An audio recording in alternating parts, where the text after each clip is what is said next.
Bəzən insanları zob əməliyyatının ağırlığından, onların bu problemdən azad olmalarından çox, xüsusilə xanımları boyunlarında izin olub-olmamağı maraqlandırır. Mən bir cərrah kimi demək istəyirəm ki, bu iz əsas vacib problem deyil. Əsas vacib problem sizin o qalxanvari vəziyyətinizin probleminin yaxşı həll olunmalıdır. Təbii ki, gözəllik iz olmamaq da tələb edir. Əgər kəsik yeri boynunuzun qırışının üzərinə düşərsə, bu halda təbii ki, iz bilinməz olur. Bizim əməliyyat etdiyimiz xəstələrdə, məsələn, xəstələr gəlir, çox vaxt heç biz onların boğazında iz tapa bilmirik. Əməliyyat nə qədər incə icra olunarsa, nə qədər toxumalara az travma verilərsə, bir o qədər izsiz olur. Ona görə də əməliyyatdan sonra, əgər iz problemi sizi narahat edirsə, xüsusi kremlər var izin itməyindən ötürü. Onu 5 ay, 6 ay əməliyyatdan sonra hətta vurmaq məsləhətdir və yaxud xüsusi yapışdırıcı plasterlər var. Onları uzun müddət boyunda saxlamaqla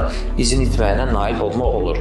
Ona görə də, yenə də deyirəm, iz problemdir, aktual problemdir, amma ən vacib problem sizin bu problemdən, qalxanvari vəz problemindən yüksək səviyyədə azad olmalınızdır. Əgər bunu icra etmişsinizsə, o halda o izin itməsi ilə də məşğul ola bilərsiniz və bunun üçün dediyimiz kimi xüsusi kremlər və plastik materiallardan istifadə edə bilərsiniz.